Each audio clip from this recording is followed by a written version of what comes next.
사장님들, 벌써 한 해의 절반이 훌쩍 지났네요. 보통 세금 문제는 연말이나 내년 초에 가서야 부랴부랴 챙기시는 분들이 많은데요. 근데 있잖아요. 진짜 절세는 바로 지금, 이 하반기에 어떻게 하느냐에 달려 있습니다. 오늘 이 시간을 통해 왜 하반기가 여러분의 세금 액수를 결정짓는 골든타임인지 제가 확실하게 보여드릴게요. 자, 바로 한번 시작해보죠. 아주 강력한 예시 하나면 바로 이해가 되실 겁니다. 똑같이 1억 원짜리 기계를 산다고 한번 생각해보세요. 1월에 사든 12월에 사든 사업적으로는 뭐 큰 차이 없어 보일 수 있죠. 하지만 세법은 다릅니다. 딱 사용한 기간만큼만 비용으로 인정해주거든요. 그래서 그 결과가 정말 하늘과 땅 차이가 나게 됩니다. 이 숫자 보이시나요? 4,130만 원. 이게 바로 타이밍의 값어치입니다. 만약에 1월에 기계를 샀다면 첫 해에만 무려 4,500만 원을 비용으로 인정받을 수 있어요. 그런데 똑같은 기계를 12월에 샀다? 그럼 고작 370만 원 정도만 비용 처리가 가능합니다. 와, 이 기다림의 대가가 어마어마하죠. 사실 이 기계 예시는 그냥 시작에 불과해요. 하반기를 아무 계획 없이 그냥 흘려보낸다는 건 내년에 날아올 예상치 못한 세금 고지서를 미리 예약하는 거나 마찬가지입니다. 오늘 제가 드리는 이야기는 바로 그 세금 폭탄을 피하고 지금 당장 가장 현명한 수를 둘 수 있도록 돕는 일종의 전략집이 될 겁니다. 그래서 오늘 우리가 뭘 볼 거냐면요. 바로 이 네 가지입니다. 법인 전환은 언제 해야 하는지, 직원 채용 타이밍이 왜 중요한지, 자산은 언제 사야 하는지, 그리고 과세 유형이 바뀌었다면 뭘 해야 하는지. 자, 하나씩 제대로 파헤쳐 보겠습니다. 첫 번째 주제, 법인 전환입니다. 혹시 아직도 개인 사업자를 유지하고 계신가요? 물론 그게 편할 수도 있죠. 하지만 여러분의 소득이 일정 수준을 넘었다면 이제는 법인이라는 더 스마트한 구조를 심각하게 고민해야 할 때가 온 겁니다. 이 숫자 8,800만 원 꼭 기억해두세요. 만약에 여러분의 사업 소득에 다른 개인 소득까지 합친 금액이 올 상반기, 그러니까 6월까지 이미 이 기준을 넘어섰다. 그러면 여러분은 새로운 세율 구간에 진입하신 겁니다. 그리고 바로 지금이 법인 설립을 고려할 최적의 타이밍이에요. 개인 사업자를 그대로 유지하면 8,800만 원을 넘는 순간부터 세율이 껑충 뛰어요. 추가로 1,000만 원을 더 벌면 세금이랑 건강보험료로 거의 400만 원 이상을 내야 한다는 계산이 나옵니다. 하지만 지금 법인을 세우면요, 하반기에 버는 돈은 훨씬 낮은 법인세율을 적용받게 됩니다. 일종의 소득 분산 효과를 보는 거죠. 자, 다음 주제로 넘어가 볼게요. 바로 사람, 채용에 관한 이야기입니다. 정부가 일자리를 만들면 세금을 깎아주는 좋은 제도가 있는데 이것도 타이밍이 생명입니다. 빨리 움직이는 사람만 그 혜택을 온전히 누릴 수 있어요. 통합고용세액공제라는 건데요.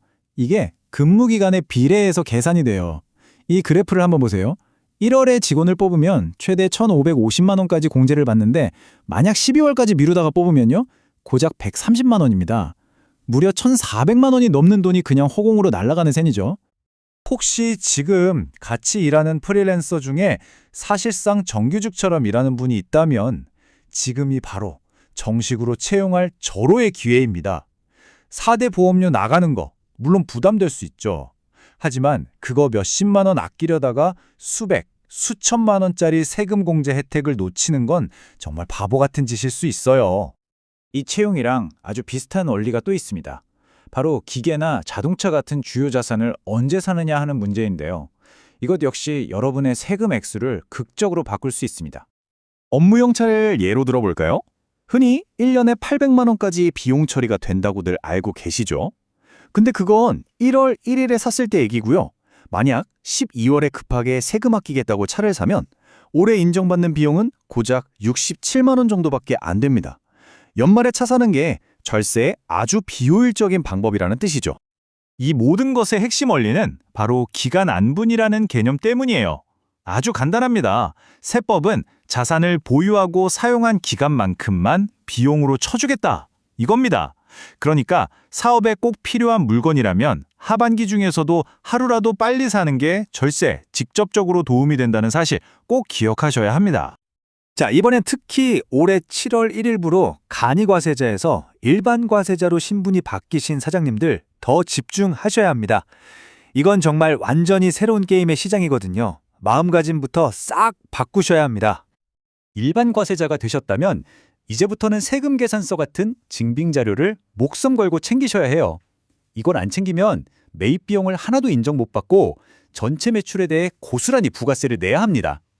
그리고 가장 중요한 것, 지금부터 버는 돈의 일부는 무조건 부가세 납부용으로 따로 통장을 파서 모아두기 시작하세요. 이 말은 실제로 한 세무사님이 하신 말씀이에요.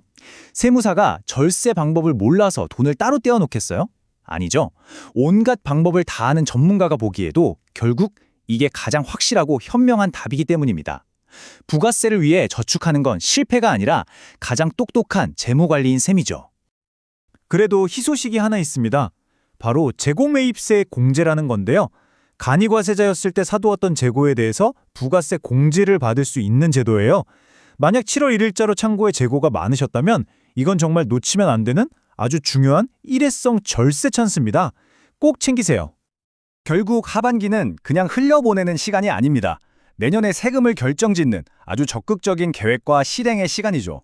오늘 우리가 살펴본 이 4가지 전략을 바탕으로 지금 당장 여러분의 상황을 점검해 보세요. 그리고 전문가와 상의해서 전략적인 결정을 내리시길 바랍니다. 이 기회를 잡을지 말지는 오직 여러분의 선택에 달려 있습니다.